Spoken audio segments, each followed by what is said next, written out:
1 Kings 4:30. And Solomon's wisdom excelled the wisdom of all the children of the east country, and all the wisdom of Egypt.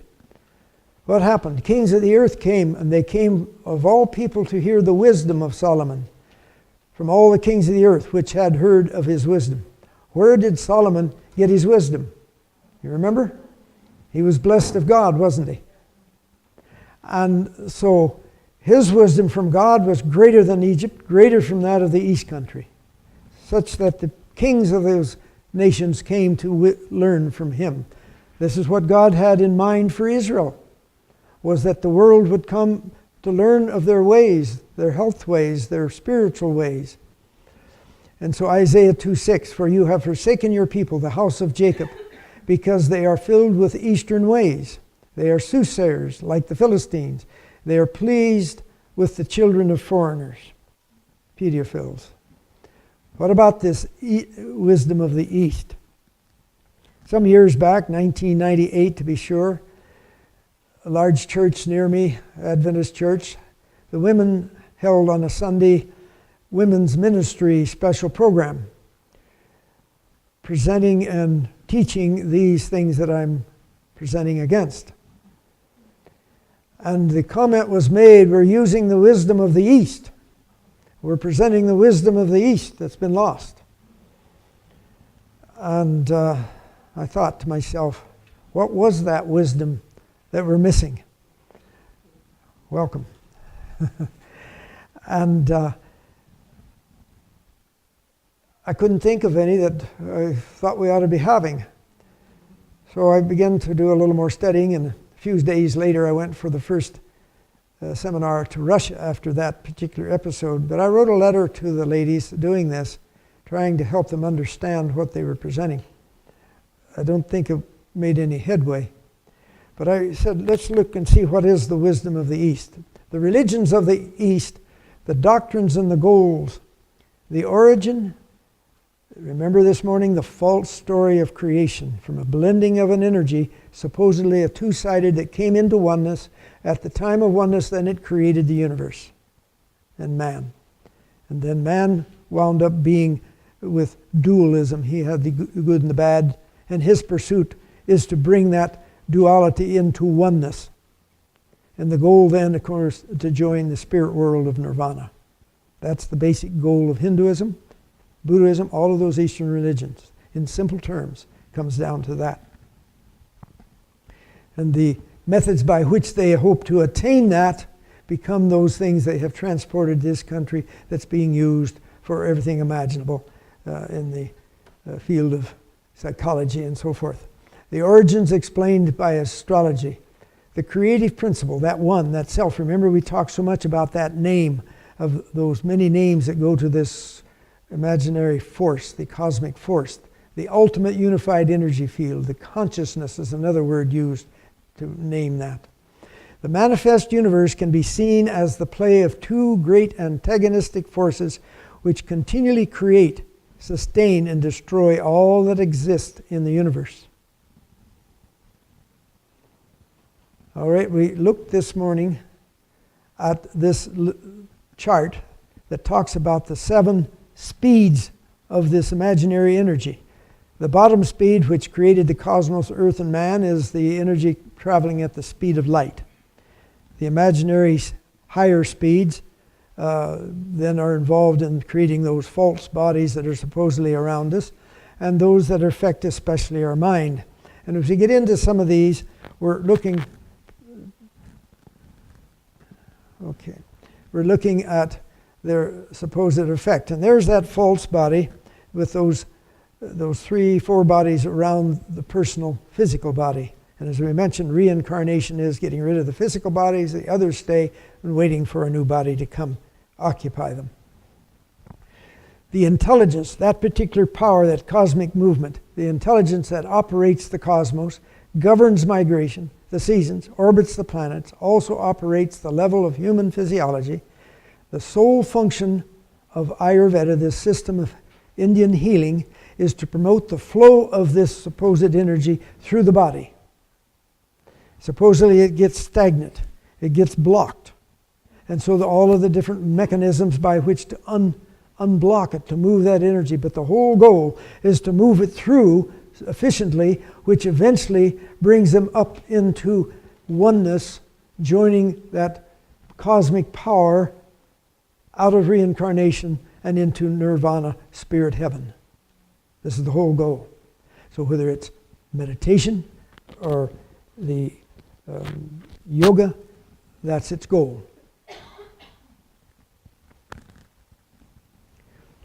Disease is a result of the imbalance of energy. We've went over that and over that. The basis of all treatments in this system is the balancing of these life energies within. So everything that's done, and that concept, of course, is to balance. This concept left from India, went to Tibet, China, Japan, Indonesia, the rest of Asia. 11th century, it went to Persia and Arabia. Europe in the Middle Ages. Medical practice in the United States in the 1700s and 1800s was following much of the dogma of that, under a little bit different names. And it has returned. All right, let's look at those fundamentals in achieving this nirvana.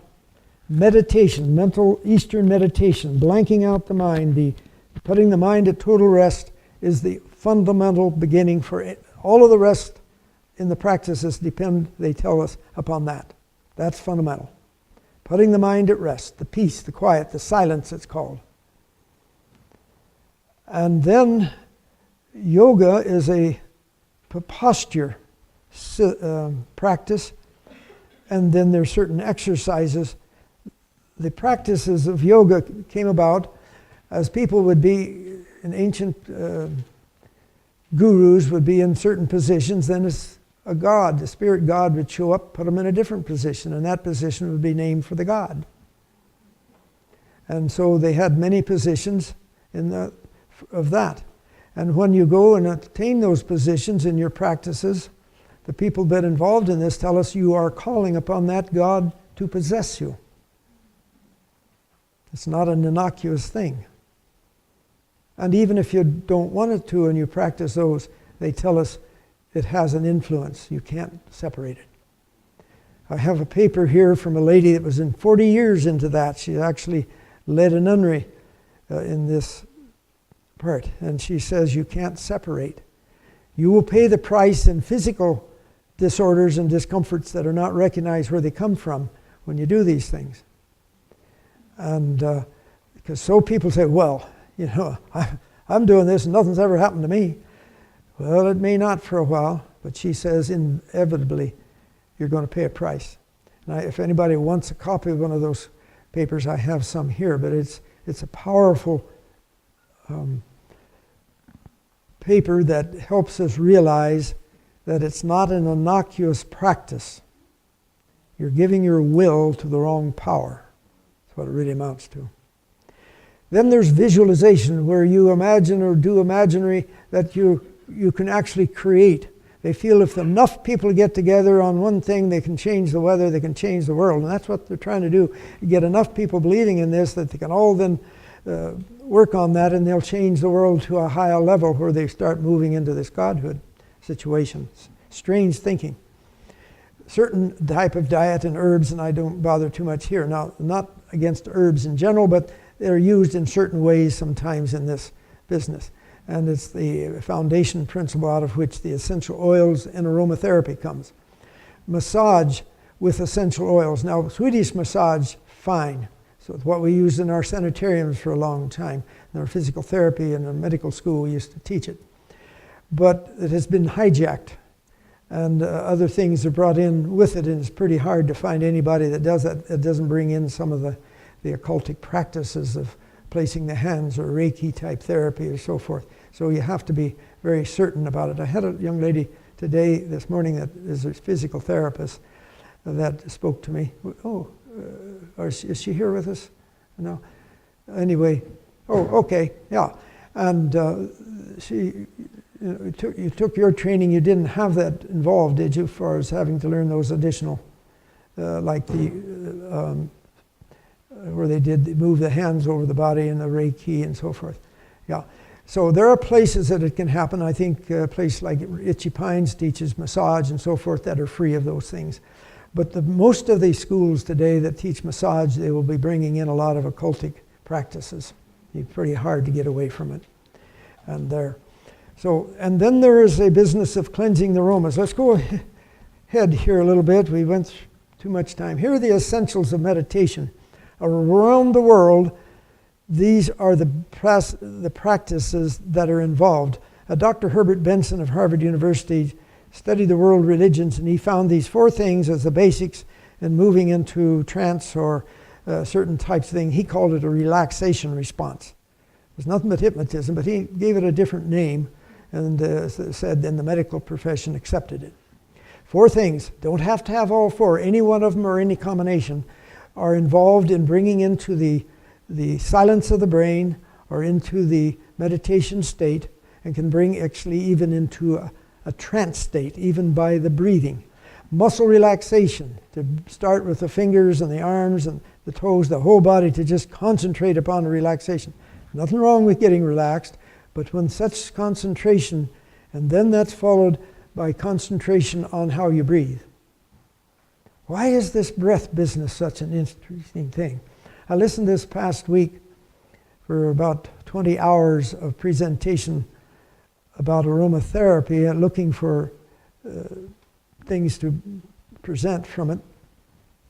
And one of them is the history of aromatherapy going back into 3,000 years BC in Egypt. And there the breathing aspect, really I saw and recognized, was a cultivation, a change of the power of God. He breathed the breath of life into Adam when he formed him.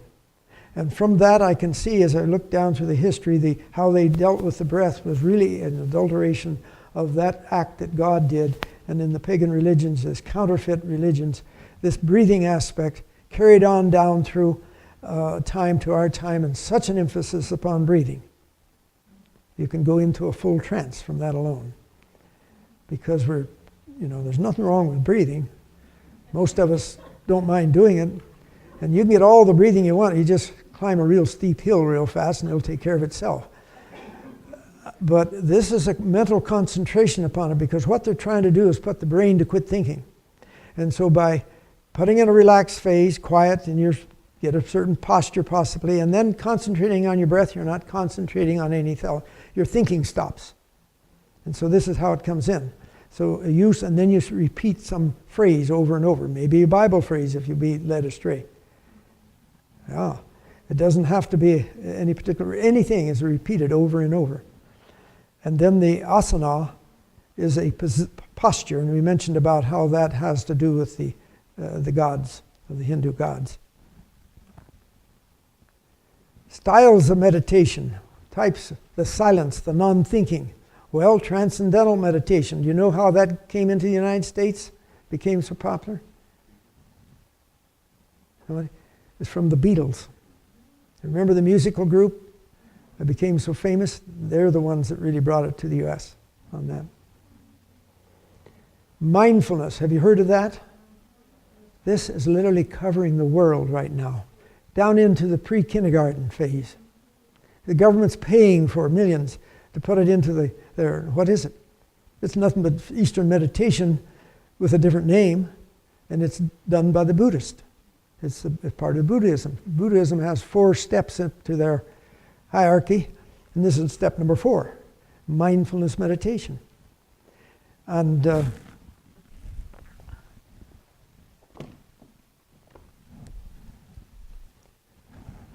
book called The Buddha Pill. You ever hear of this? The Oregonian paper in Portland usually is left-wing and progressive, but they printed a half page promoting this book. I couldn't believe it. This book is written by English psychologists, doctors, that started out to produce a book that would document the scientific evidence of the value of yoga and the meditation. They wound up doing just the opposite and saying they couldn't find any. And they have a whole chapter in here showing the adverse effects, which is never reported. And they mention this, it's never reported. but many, many adverse effects of getting involved into those things. The one study they found that had a placebo test, a control, and a placebo test, wound up equalizing the benefits of the yoga. So just sitting in a corner for a half hour thinking or reading a book or something else gave equal effects. All of these other thousands of studies haven't used a control or a placebo to test it. And they say, well, this is how people got better. They did feel better. But so sitting in the corner reading your Bible probably would do better yet. And so this book is extremely interesting, and it puts forth that it's basically Buddhism. And there, they had used that in the penitentiaries in England, trying to pacify the convicts and so forth. And they got into that, and I've read it and underlined a tremendous amount of material. They finally wound up saying, yes, you can't separate the spiritual from the practice. They even concluded that, which is amazing. Okay, meditation as movement. There's the yoga, we talked about that. Meditation as movement. So yoga exercises, doing these different motions. We'll look at some things in a bit that give you a better understanding there. But those are the motions of snake-like. And you're attempting to bring the kundalini, the serpent power that's in the bottom of the body, supposedly, up through and moving this energy in a way till it brings it up to the top chakra. And so the yoga exercises are movements that are attempting to move the believed in energy as a serpent would do so up through the body. And we'll have a few pictures in a bit that helps you understand better. The martial arts originated out of yoga exercises. There was a Buddhist, Hindu that came to China about middle of 400 something. He went to a particular religious organization. There he stayed, and he developed the martial arts.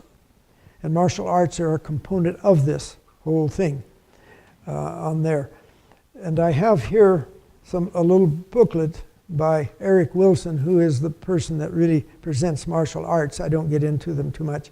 He was deep into it for 26 years or so, got high into that, and he shows it's truly demonic, even down to the lowest level when you're a beginner. You come in and you bow your obeisance to your leader. They have all the symbols of the occult in there. And this little booklet doesn't go into the detail, but it gives his website and so forth that has great amount of information in it. And he does seminars on this around the world. Tai Chi, this is a common when you do these motions. We'll learn a little more about it when we get into the Chinese section.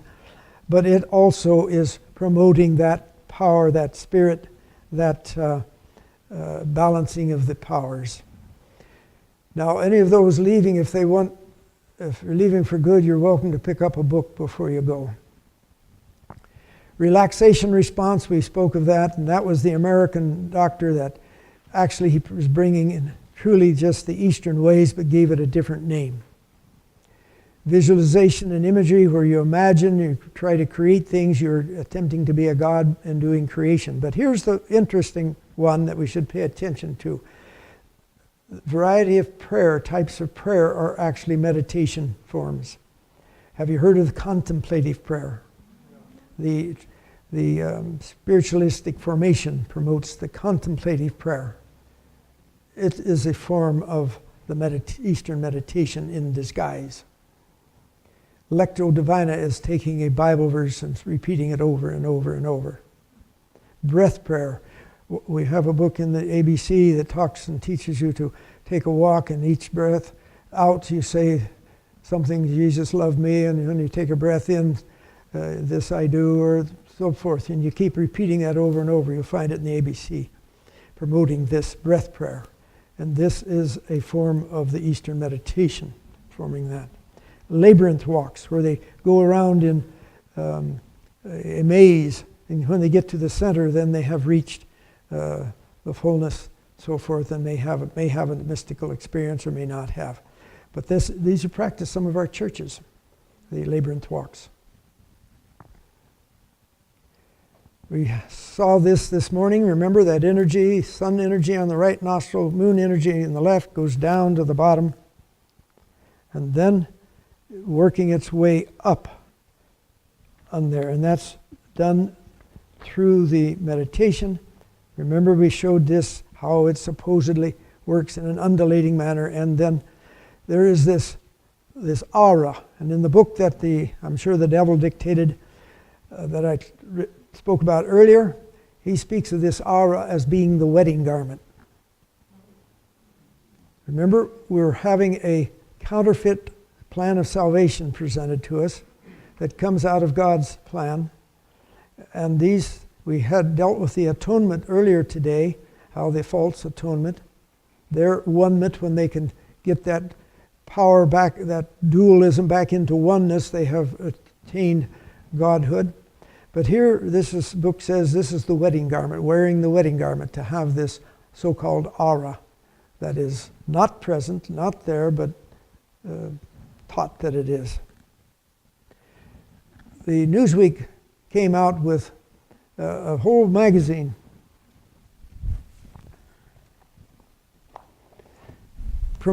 beautifully promoting these things. Here's the magazine.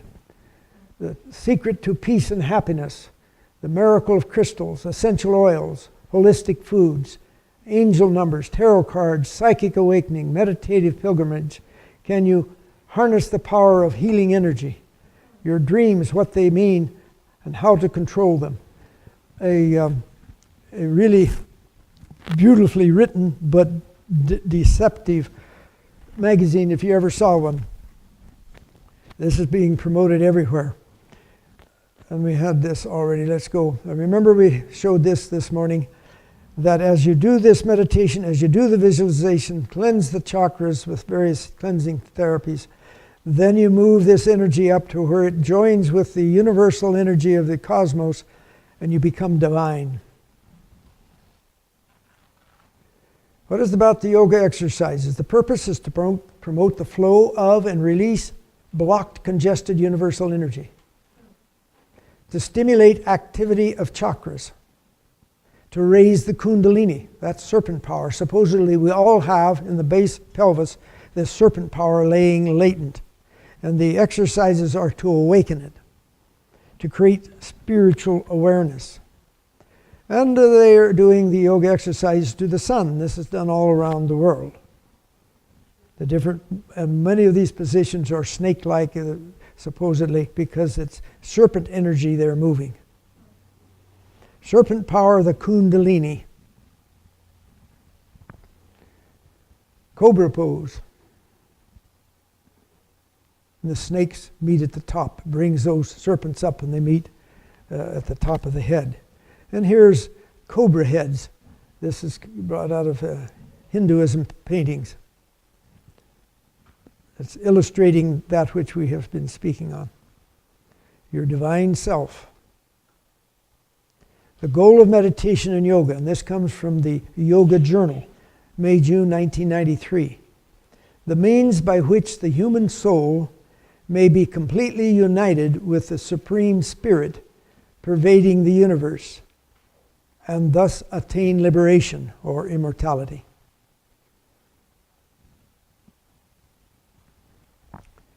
This comes from a man that was deep into it at one time, and now he is exposing it. The poses that they so diligently practice in their stretching are named after Hindu gods. And what one is actually doing is calling on them in that worshipful pose. They are bowing and for all intent and purposes worshiping that God. Our God says, "You shall not bow down to them or worship them, for I, the Lord, your God, am a jealous God." Herbert Benson, this is the doctor from Harvard that made the relaxation deal. He wrote 3 books. The first one sounds like just not bad, you're just relaxing. The second one, you can pick up a little Buddhism in the book. The third one, he says, when the person is really relaxed, all the hypnotist has to do is tell him what to do. He's fully hypnotized. But it was picked up by the armed services and taught to the new recruits. It was supposedly helped keep them out of the drugs and so forth. And this particular thing has been accepted by the medical science because he did some tests and show that when you do this, the relaxation, your use of oxygen reduces, and a whole bunch of things that now it's science and accepted, and yet it is basically out of the occult. What is prayer and meditation? Is when we consciously think upon something and meditate. Much different. A lot of words in the Bible about meditation, but it is speaking of the biblical form of meditation. It's an active process of the mind, not putting it at rest. Now in Hinduism they say this not only through the chakras but through certain points of the body called marma points, you'll get stagnation of this energy, and you can massage those areas and unblock the energy, and you use essential oils to do it. That's what the essential oils were started for, to help move the energy. I'm going to go from this straight to essential oils because that seems to be a big interest many places, and even if I skip some of the others, that one is a big one we need to look at. And so in the Hinduism, in the Ayurveda, the essential oils, the spirit that is in the essential oils was given to rub in these spots to move the energy along. That is its purpose. And supposedly the energy came, and those are pretty much similar to the acupuncture points that the Chinese look at. Earlier days, they didn't just massage them, they took red hot pokers and burned those spots. And that's a woodcut from 1462 illustrating that practice and this belief. Yes? Is that the same as trigger points? Okay, thank you. That is called trigger points, yes. But there is also in common practice things we as physicians call trigger points that had no relevance to this.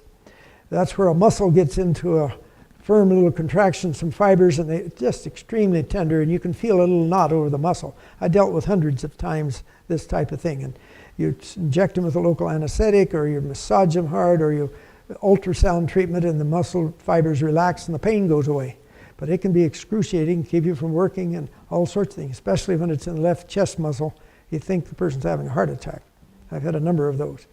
And it's something they have strained too much, and evidently the best we know, nobody really knows, but probably the little muscle fibers have got into contraction and don't release. They create pain. And so we do something that causes them to relax. That's a trigger point that's proper, nothing to do with the occult. But here, these marma points are also called trigger points. Yes, thank you. We'll go on here a bit. The herbs are supposed to connect the cosmic energy with the person a little better, and I won't deal with that. We'll move on through here. But we're looking at the essential oils used in massage, and we talked about them.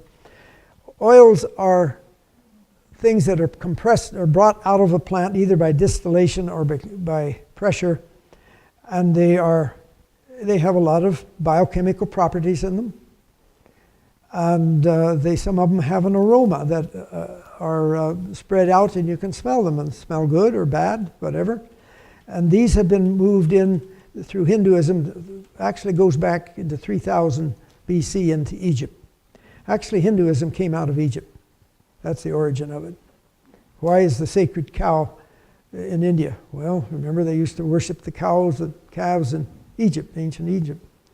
And so I have a paper of a lady that described all of it and drew the history of Hinduism having its origin in Egypt.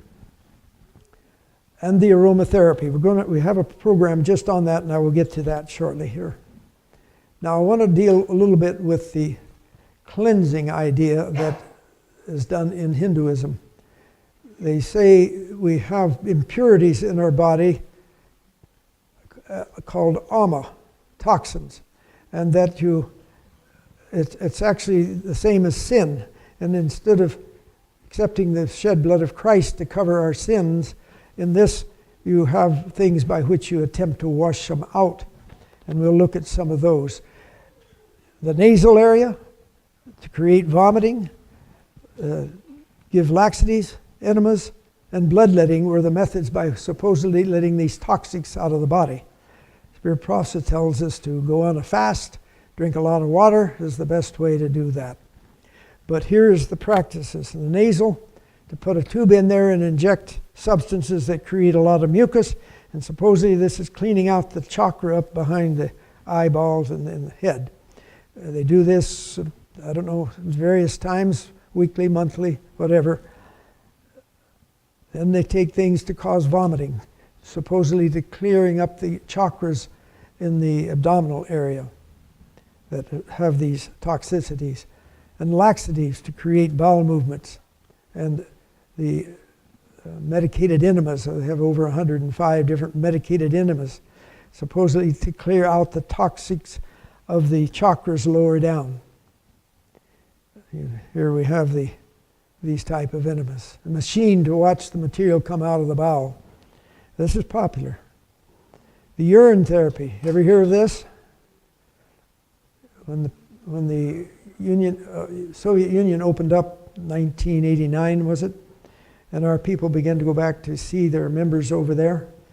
A practice that was ongoing for our members and other people of Russia is to drink your morning urine as a cleansing therapy. Fortunately, enough of our people were able to turn the tide. When I was there at one seminar, I asked anybody there that had practiced it. Nobody at that time, but one had 2 years before. I said, well, why'd you stop? I joined the church, he said. And he learned about it. But this is a common practice, and it really has its origin out of Hinduism. And it's supposed to be a cleanser in the cow urine, especially potent cleanser. And they used it for topical application, drinking in the morning, urine enemas, and urine injections into the body. The peril of the theory of man's inherent power. If Satan can so befog and deceive the human mind as to lead mortals to think that there is an inherent power in themselves to accomplish great and good works, they cease to rely upon God to do for them that which they think there is power in themselves to do. Remember, if you're taught that all of this power, you're made of this power that has the wisdom of the universe, you have everything that the cosmos has, it's just learning how to manipulate it. And we've had that one before. So we come to the end of this one, and I want to move right into the essential oils, and then we'll have a break following that. Some of you may get tired sitting.